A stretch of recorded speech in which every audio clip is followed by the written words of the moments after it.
When I was 17, my family moved 2 states away without telling me. They left a note that said, "You'll figure it out." 12 years later, after I finally made it without them, they reached out trying to reconnect.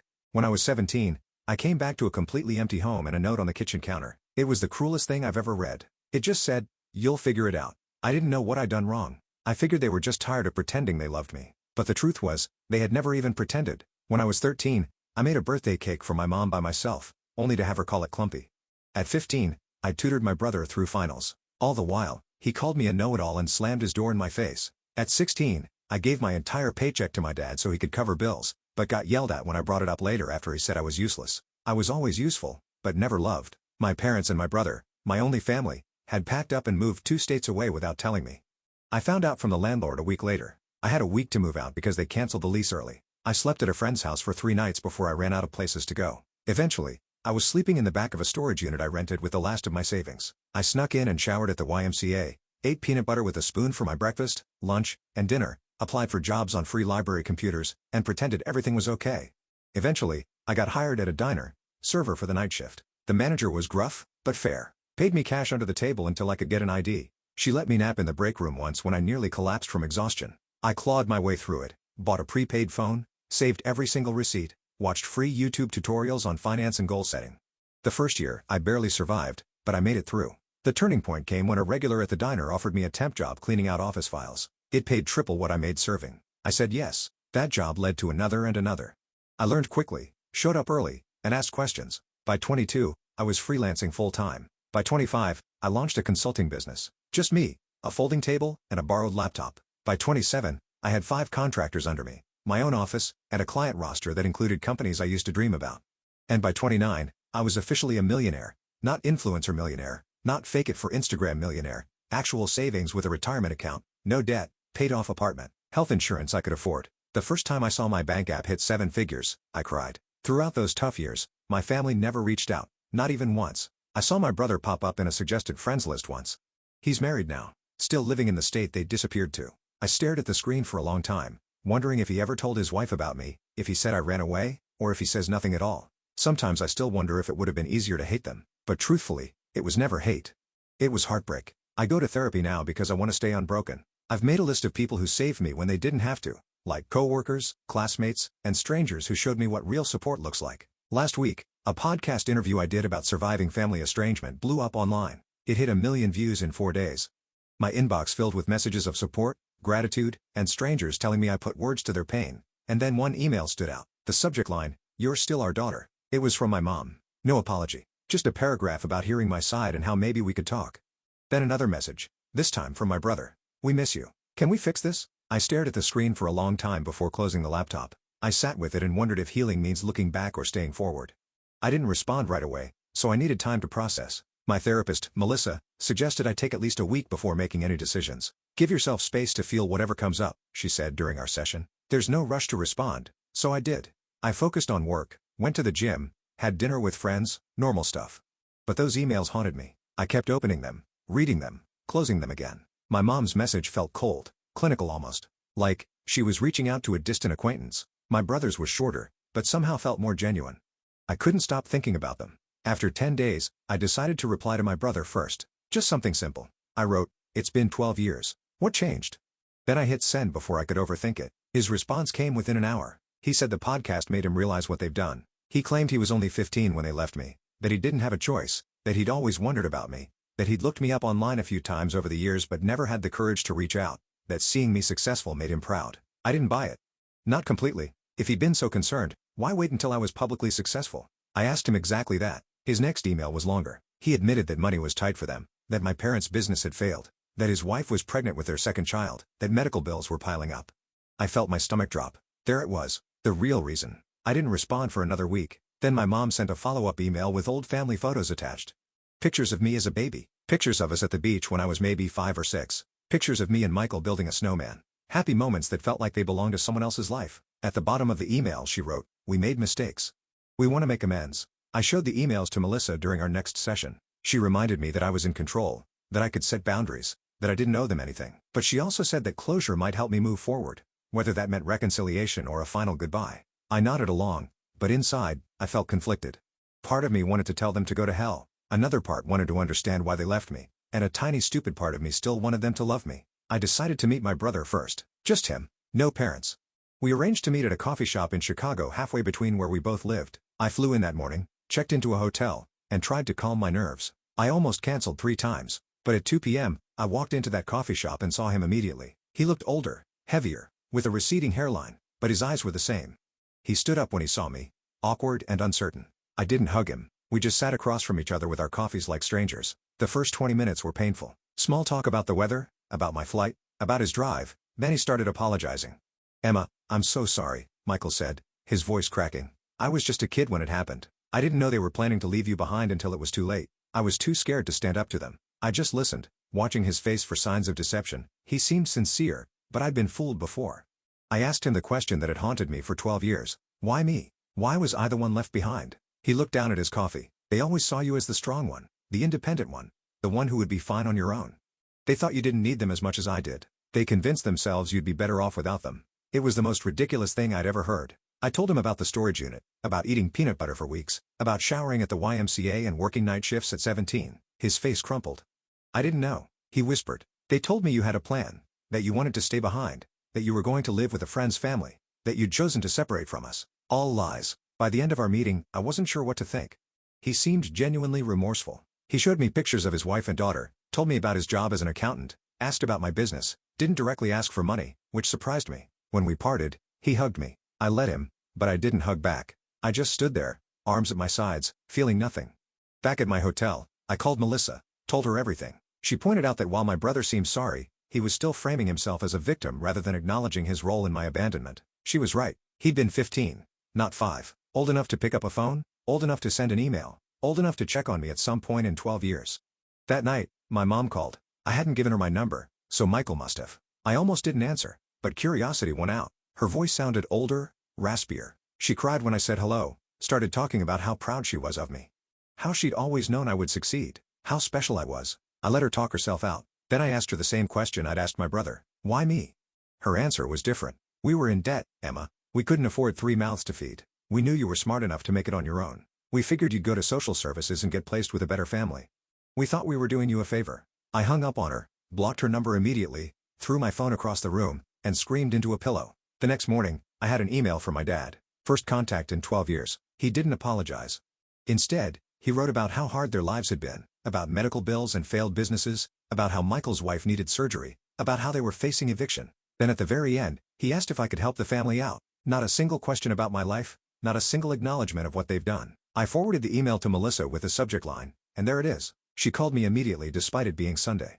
We talked for an hour about boundaries, about forgiveness versus reconciliation, about the difference between helping someone and enabling them, about what I actually wanted versus what I thought I should want. By Monday morning, I had made my decision. I emailed my brother, told him I was glad we'd met, that I understood he was in a difficult position when we were younger, that I was willing to have a relationship with him and his family, but with clear boundaries. No money, no loans, no financial support of any kind, and no relationship with our parents until they took full responsibility for their actions. His response was immediate and telling. "I'm really disappointed, Emma," he wrote. "Our parents really need help. Families should support each other. You're being selfish with your success." All the guilt buttons they'd installed in me as a child pushed at once.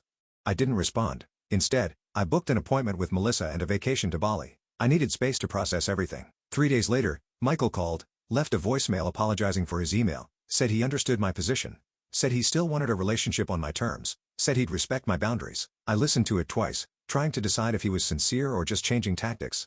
I decided to give him one more chance, but with my guard up. I went to Bali anyway, spent 2 weeks on the beach, hiking through rice fields, and meditating. I needed the distance. When I got back, I had 6 more emails from my dad, each more desperate than the last. I didn't read past the subject lines. I also had a text from Michael asking if we could talk again. I agreed to a phone call, nothing more. The call started okay. He apologized again for pushing. "I've been thinking a lot about what you told me," he said. "I'm in therapy now too." I believe that part. He sounded different, less defensive. We talked about his kids, about my business, normal stuff. Then he mentioned that our parents were coming to visit him next weekend, asked if I would consider meeting them just for an hour in a public place. I felt my chest tighten. "I'm not ready for that, Michael." He pushed a little but backed off when I got quiet. After we hung up, I called Melissa. We had an emergency session that night. She helped me realize I was afraid of seeing them. Not because I hated them, but because I still craved their approval, still wanted them to love me, still wanted to be enough. It was pathetic, but it was true. I cried for an hour in her office. The next day, Michael texted again. Said our mom was crying all night after he told her I wouldn't meet them. Said our dad was talking about driving to my city anyway. I felt panicky. Blocked Michael's number immediately. Then I called my assistant and told her I was working from home for the week. Ordered groceries for delivery. Basically hid in my apartment like a scared kid. On Wednesday, the doorman called up. Said there was a couple asking for me. Wouldn't give their names. I knew instantly. Told him I wasn't accepting visitors. 5 minutes later, my phone rang from an unknown number. I let it go to voicemail. It was my dad. Emma, we drove 8 hours to see you, his angry voice said. You're being childish. We deserve a chance to explain. I deleted the message and turned off my phone. Thursday morning, I woke up to someone pounding on my door. I froze in bed, heart racing, checked the peephole. It was them, my parents, standing in my hallway like they had any right to be there. Emma, please. My mom's voice came through the door. We just want to talk to you. We know you're in there. My dad added, we love you. We're sorry. I didn't open the door. I sat on the floor with my back against the wall, shaking. Eventually, they left. I called building security immediately, told them not to let those people up again. The guard sounded concerned, asked if I needed police. I said no. Just don't let them up. Then I called Melissa. She came over on her lunch break, brought me a sandwich, and sat with me while I cried. Told me I had every right to set boundaries, that I didn't owe them a meeting, that what they were doing was harassment, not reconciliation. After she left, I got an email from Michael. He was furious, said I'd humiliated our parents, said they were staying in a cheap motel they couldn't afford because they were so desperate to see me, said his wife needed surgery next month, and they were hoping I could help, said I was being cruel. I didn't respond. Friday morning, I decided I needed to leave town for a while. Booked a flight to visit my friend Rachel in Portland. She'd been one of the people who helped me when I was homeless. Let me crash on her couch for a week when I had nowhere else to go. I trusted her completely. I was throwing clothes in a suitcase when my phone rang. Unknown number again. I ignored it. 10 minutes later, my doorman called. Said there was a woman downstairs having what looked like a medical issue. Said she was asking for me by name. Claimed to be my mother. I felt sick. Told him to call an ambulance if she needed help, but I wasn't coming down. He sounded uncomfortable, but agreed. I finished packing and headed downstairs an hour later. Checked the lobby carefully before entering. No sign of them. I felt relieved, but also weirdly guilty. The doorman gave me a strange look as I passed, told me the ambulance had come, that the woman had been having chest pains, that she'd been taken to Memorial Hospital. I nodded and hurried out to my waiting Uber. At the airport, I got another call from Michael. I almost didn't answer, but something made me pick up. Mom had a heart attack. He was crying. She's in surgery. This is your fault for stressing her out. I hung up on him, called Melissa instead. She answered immediately. I told her what happened, asked if I was a terrible person. Emma, listen to me, she said firmly. You are not responsible for your mother's health. This feels like another manipulation tactic. Get on your plane and take care of yourself. I did. Spent the weekend with Rachel. Told her everything. She remembered when my family abandoned me. Remembered how broken I'd been. She was furious on my behalf. They don't deserve a minute of your time, she said, pouring me another glass of wine. Not after what they did to you. It felt good to have someone so firmly in my corner. Sunday night, I got an email from my dad. My mom was stable, had a stent put in, would be released Tuesday. The email ended with, she's asking for you. Don't you think you've punished us enough? I showed Rachel. She rolled her eyes so hard I thought they might get stuck. Told me this was textbook guilt tripping. I knew she was right, but part of me still felt responsible. I flew home Monday, found flowers outside my apartment door. The card said, please call us. We're staying at the Holiday Inn until Wednesday. No apology. No acknowledgement of boundaries. Just another demand. I threw the flowers in the trash chute. Tuesday morning, I got a text from an unknown number. It was a photo of my mom in a hospital bed looking pale and small. The message said, she might not have much time left. Do you really want to live with this regret? I blocked the number, called Melissa. She suggested I take a social media break, change my number, maybe even stay with a friend for a while. I agreed, called my assistant and told her I'd be working remotely for 2 weeks. Packed another bag. Before I could leave, my doorman called again. Said there was a young woman downstairs asking for me. Said she had a small child with her. Said she claimed to be my sister-in-law. I felt cornered. These people wouldn't stop. I told the doorman to send her up. Decided to face this head-on. The woman who knocked on my door looked exhausted. Had dark circles under her eyes. Was holding a sleeping toddler against her shoulder. I'm Jenny, she said quietly. Michael's wife. I came alone because I wanted to talk to you without family drama. I let her in reluctantly, offered her water. She accepted gratefully. Jenny put her sleeping daughter on my couch, tucking a blanket around her. Then she sat at my kitchen table and started talking. I only learned about you 3 years ago, she admitted. Michael told me you ran away at 17. Cut contact with the family. I always thought it was strange, but never pushed. Hearing your podcast was a shock. I confronted him, and he finally admitted the truth. I just listened, not sure what to believe anymore. Jenny seemed sincere. I'm horrified by what they did to you. She continued. I insisted Michael reach out, but I had no idea they were going to ask you for money. I'm embarrassed and angry about that. Yes, I do need surgery for a thyroid condition, But we have insurance. Your parents are the ones in financial trouble, not us. I asked her why she'd come.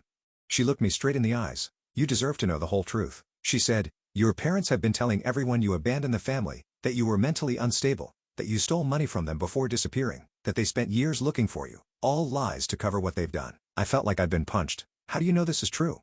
She pulled out her phone, showed me Facebook posts from years back. My mom asking for prayers to find her troubled daughter. My dad claiming I'd taken their savings before running away. Posts about hiring private investigators, about checking homeless shelters, all carefully crafted to make them look like victims, all dated years after they'd abandoned me. Jenny apologized for being part of it, even unknowingly. Said she'd confronted my parents too, that they'd admitted everything to her when she threatened to tell the whole family the truth, that they were desperate now because their lies were unraveling, that my podcast had people asking questions they couldn't answer. Her daughter woke up then. A cute little girl with curly hair. This is Lily, Jenny said softly. She's 3. I have another daughter on the way. I want my children to know their aunt, but only if you want that too. No pressure, no guilt. Just an open door if you ever choose to walk through it. After they left, I sat in my apartment for hours, processing, called Melissa again, told her everything Jenny had said. She wasn't surprised. Abusers often control the narrative. She explained, they create alternate realities where they're the victims. She asked what I wanted to do now. I honestly didn't know. That night, I got another email from my dad. This one was different, angry, threatening. Said if I told lies about them online, they would sue me for defamation. Said they had proof I'd stolen from them. Said they'd go to the media with their side if I didn't take down the podcast and issue a public apology. Said they expected financial compensation for the damage to their reputations. I forwarded it to Melissa, then to my lawyer, Marcus. He called me immediately. This is empty threatening. He assured me, truth is an absolute defense against defamation. Save everything, but don't respond. I'll handle it if they actually file anything, which I doubt they will. People who are actually going to sue don't usually announce it first. The next day, I got a call from Michael. I let it go to voicemail. He sounded panicked. Emma, Jenny told me she visited you. Our parents are furious. They're saying terrible things about her now too. I'm scared they're going to try something desperate. Please call me back on Jenny's phone, not mine. I didn't know what to believe anymore. Called Marcus again. He suggested meeting Michael and Jenny somewhere public with him present as my lawyer just to hear them out. I agreed reluctantly. We set up a meeting at a restaurant near Marcus's office for the next day. They showed up on time. Both looked terrible, stressed, exhausted. Jenny had a bruise on her arm she kept trying to hide. Michael couldn't make eye contact. I'm Marcus, Emma's attorney, he said as we sat down, which made Michael flinch. But we sat down, ordered coffee, and they started talking. The story that came out was worse than I'd imagined. My parents had been living off Michael for years, moving in and out of his house, taking money for emergencies, watching his kids while criticizing his parenting. When Jenny confronted them about me, my dad had grabbed her arm hard enough to leave marks. Michael had kicked them out. They were now staying in a motel, calling constantly, showing up at his work. I listened without interrupting, watched my brother break down as he described how our parents had controlled him his entire life, how they convinced him I abandoned them.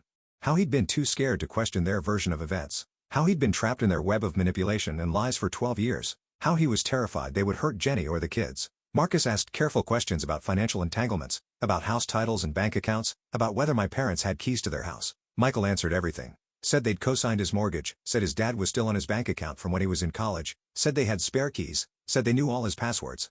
Marcus took notes, occasionally glancing at me. By the end of the meeting, I felt drained but clearer. This wasn't just about me anymore. Michael and Jenny were victims too in their own way, different from me, but still trapped. Marcus suggested they speak to a lawyer of their own, gave them a colleague's card, told them to change their locks, passwords, and bank accounts immediately. They nodded, looking overwhelmed but grateful. As we were leaving, Michael hugged me. This time, I hugged him back. It wasn't forgiveness, not yet, but it was something. A recognition that we'd both been damaged by the same people, that maybe we could help each other heal.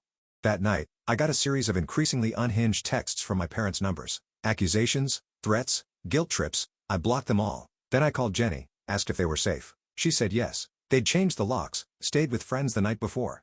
We're looking into a restraining order. I felt relieved, but still worried. The next morning, I woke up to my phone ringing. It was Jenny, hysterical. They broke into our house. She sobbed. They took Lily's baby photos, important documents, Michael's laptop. They left a note. Family matters should stay in the family. I told her to call the police immediately. Said I'd meet them at their house. Called Marcus on my way. When I arrived, there was a police car outside their house. An officer was taking statements in the living room. The place was a mess. Drawers pulled out, papers scattered. Michael was sitting on the couch, head in his hands. Jenny was pointing out missing items to the officer.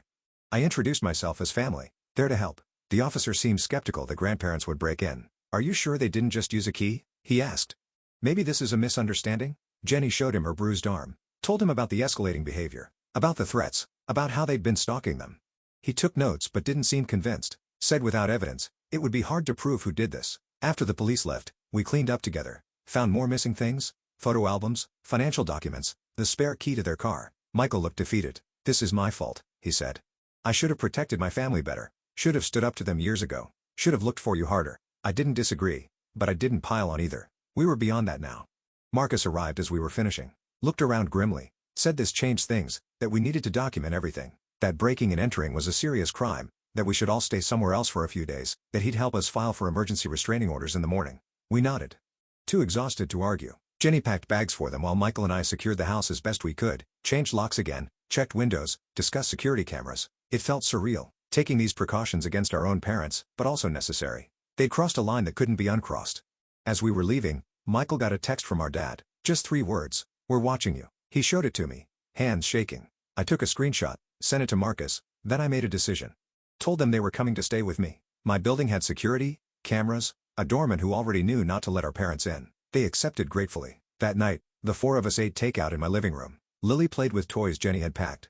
We talked quietly about next steps, about restraining orders, about police reports, about changing phone numbers and email addresses, about possibly moving to a new house, about how to protect themselves long-term. It wasn't the family reunion I'd ever imagined. Sitting there with the brother who'd let me be abandoned, his wife who'd believed lies about me, and their daughter who was innocent in all of this. But somehow, it felt right. Like, we were finally facing the truth together. Like, maybe, just maybe, we could build something new from the ashes of what our parents had destroyed. The next morning Marcus called, said he'd filed emergency restraining orders for all of us, said we needed to appear in court next week to make them permanent, said he'd also reported the break-in to a detective he knew who was taking it more seriously than the responding officers had. Said we should all stay together until this was resolved. I agreed, called my assistant. Told her I'd be working from home indefinitely. Family emergency. She understood. Rearranged my schedule. I set up a workspace in my guest room for Michael, who also needed to work remotely. Jenny and Lily took over my living room, building pillow forts and watching cartoons. It was strange having people in my space. I'd lived alone for years, liked my quiet routines, my clean counters, my empty sink, but there was something comforting about the noise too, about Lily's laughter, about Jenny's quiet humming as she folded laundry, about Michael's typing from the other room. It felt like family. Not the family that had abandoned me, but maybe the family we could become. That afternoon, my doorman called up, said there was a delivery. Flowers. I told him to check the card before sending them up. He read it to me. "We know where you all are. This isn't over." I told him to refuse the delivery, call the police if the delivery person wouldn't take them back. Then I called Marcus again. He said he'd add this to our case file, that it strengthened our request for restraining orders, that we were doing everything right. I didn't tell Michael or Jenny about the flowers. They were stressed enough. Instead, I ordered extra groceries, made dinner for everyone, played with Lily, tried to create some normalcy in this bizarre situation. But that night, after everyone was asleep, I sat alone in my kitchen and finally let myself feel everything. The fear, the anger, the grief, the strange hope. I cried silently into a dish towel so no one would hear me. In the morning, Jenny found me making coffee, asked if I was okay. I lied, said yes. She didn't believe me. Sat down at the counter. "It's okay not to be okay, Emma," she said gently. "I'm not either." Michael cries in the shower where he thinks no one can hear. Lily keeps asking when we can go home. This whole situation is terrible, but I'm grateful we're facing it together. I looked at her, this woman I barely knew who was somehow now part of my life, asked her why she'd come to me that first day, why she'd chosen to believe me over the family she'd known for years. She smiled sadly.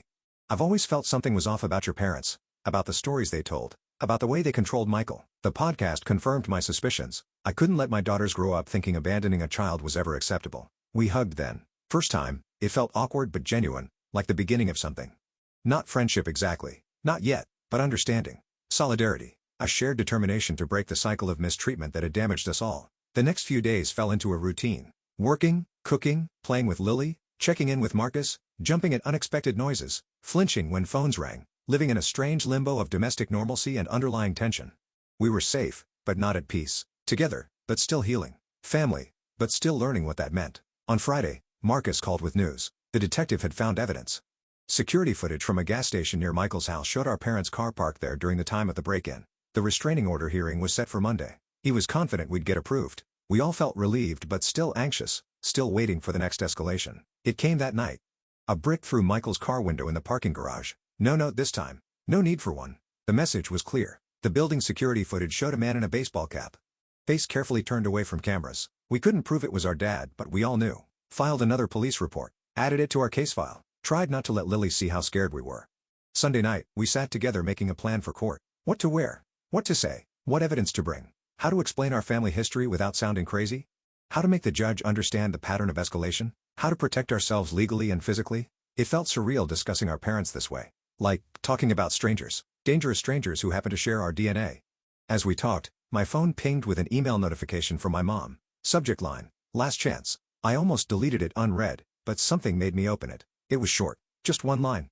If you go to court tomorrow, you'll regret it for the rest of your life. I showed it to Marcus, who'd stayed for dinner. He took a screenshot, added it to our file, told me not to respond, said this kind of threat would only help our case. That night, none of us slept well. I kept checking my locks, listening for noises, wondering what my parents might do next, wondering if we were overreacting, wondering if we were underreacting, wondering how my life had come to this point. From abandoned teenager to successful businesswoman, to hiding in my own apartment from the people who gave me life, Monday morning arrived with a strange calm. We dressed carefully. Business casual, respectable, trustworthy. Jenny arranged for a friend to watch Lily.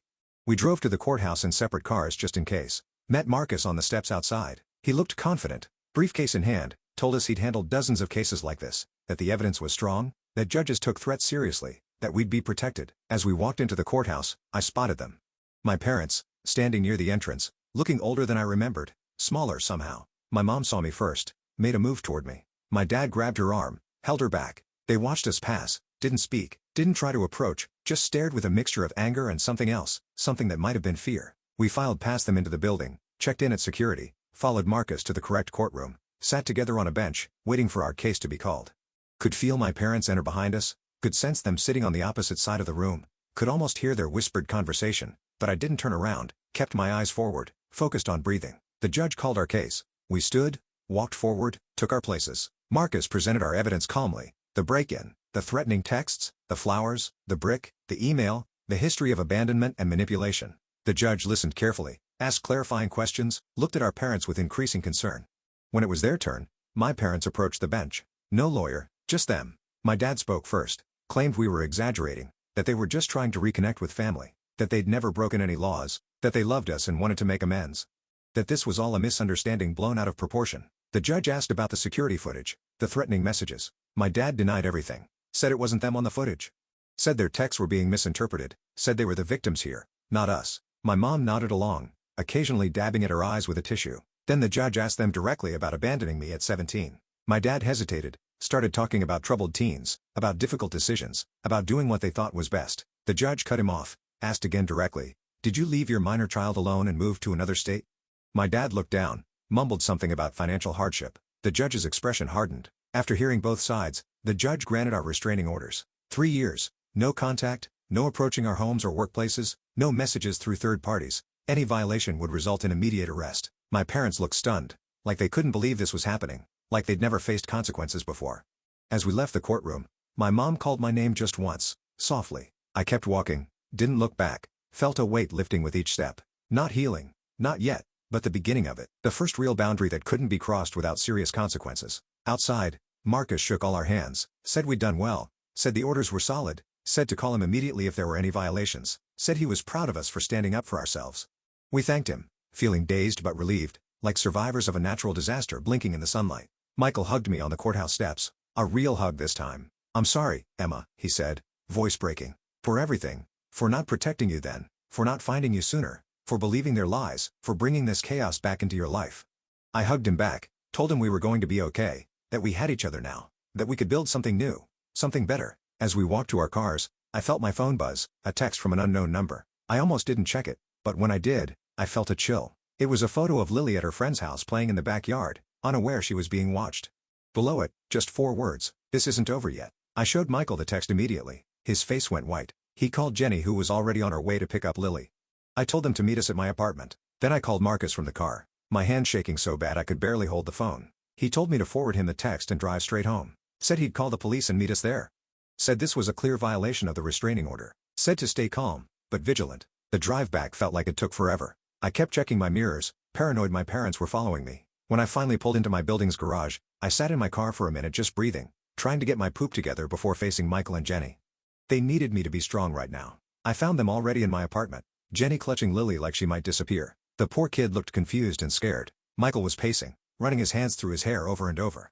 I showed them the text. Jenny started crying, said they'd been watching her baby, said she'd never forgive herself if something happened to Lily. Michael put his arms around them both, looking more determined than I'd ever seen him. Marcus arrived 20 minutes later with 2 police officers. They took our statements, looked at the text, made some calls, said they'd send a patrol car to the friend's house to check things out, said they'd try to trace the number, said they'd increase patrols around my building, all the right things, but I could tell they didn't fully get how dangerous my parents could be, how unpredictable, how desperate. After the police left, we sat in my living room trying to figure out next steps. Jenny suggested going to a hotel under different names. Michael thought we should drive to his cousin's house a few states away. I just sat there getting angrier by the minute. This was bullcrap. We've done everything right. Followed all the legal channels, got our restraining orders, and they were still terrorizing us, still controlling our lives through fear. I stood up suddenly. I'm done running, I said. Done hiding. Done letting them dictate how I live my life. They've already stolen my childhood. I'm not giving them my adulthood too. Michael looked at me like I was crazy. What are you planning to do? I honestly didn't know yet, but I knew we couldn't keep living like this. That night, we took turns keeping watch while the others slept. I took the first shift, sitting by my living room window with all the lights off, watching the street below. Around 2 a.m., I spotted a car I recognized, my dad's old Buick. It circled the block 3 times before parking across the street. I took pictures with my phone, then woke Michael. We watched together as our dad sat in his car, just staring up at my building. Not approaching, not violating the restraining order technically.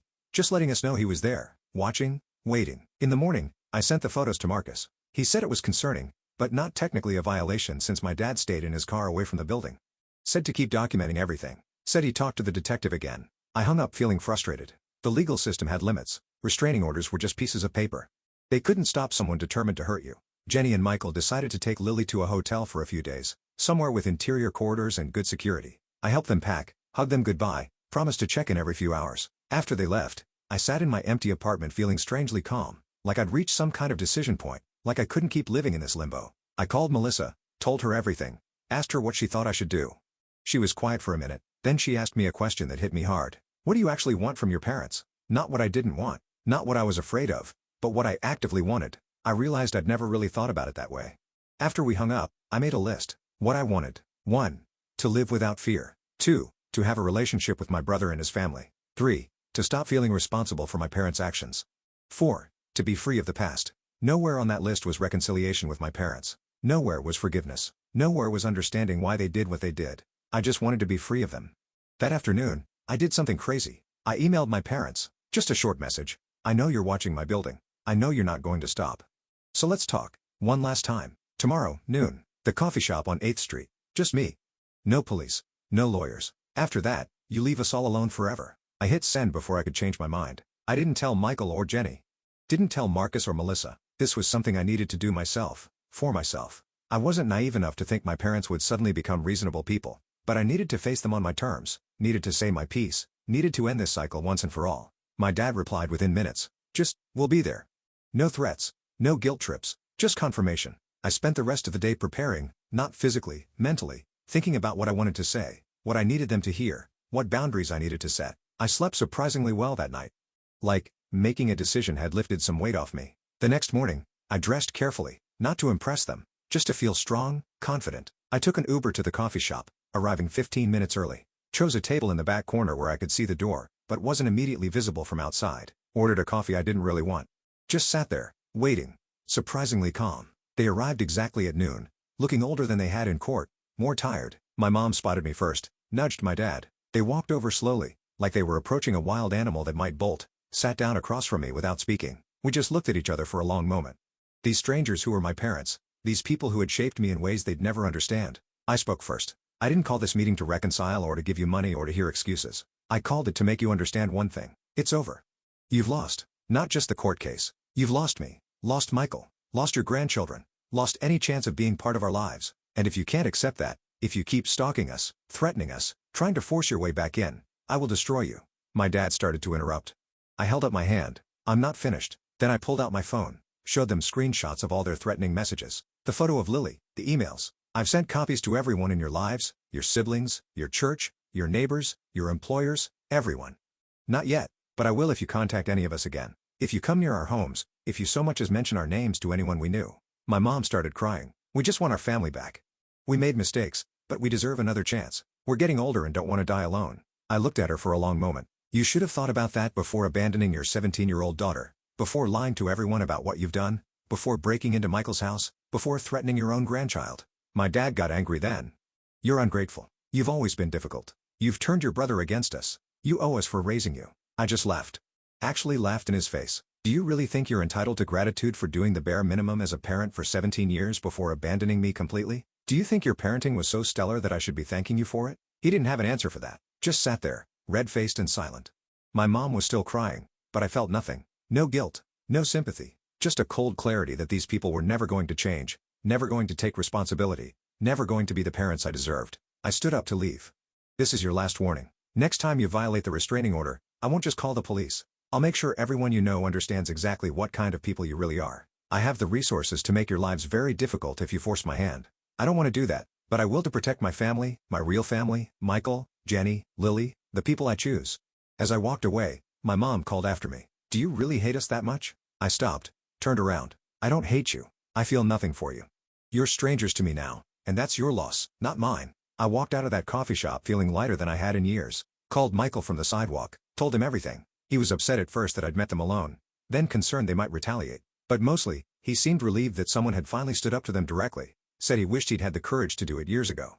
I went back to my apartment, packed a bag, decided to join Michael and his family at their hotel for a few days just to be safe. When I got there, Lily ran to hug me. Auntie Emma, she called for the first time. I almost cried. Jenny hugged me too, said she was proud of me, said she hoped I'd finally get some peace. Michael just squeezed my shoulder. No words needed. We spent the next few days in a weird limbo waiting for my parents to make their next move, checking our phones constantly, jumping at unexpected noises, but nothing happened. No calls, no texts, no emails, no sightings of their car, just silence. After a week, Michael and Jenny decided to go home, changed all their locks again, installed security cameras, made plans to put their house on the market, started looking at places closer to my city. I went back to my apartment too. Back to work, back to something like normal life. 2 weeks passed, then a month. Nothing from my parents. Marcus checked in regularly, said the detective had confirmed they'd returned to their home state, said the restraining orders were still in effect, said we should stay vigilant, but try to move forward with our lives. Slowly, we did. Michael found a new job in my city. Jenny enrolled Lily in preschool. They bought a house 20 minutes from my apartment. We had dinner together every Sunday. Started building new traditions, new memories, a new kind of family based on choice rather than obligation. I kept expecting to feel something about my parents. Grief maybe, or guilt, or anger. But mostly, I felt relief. Like, I'd finally put down a heavy weight I'd been carrying since I was 17.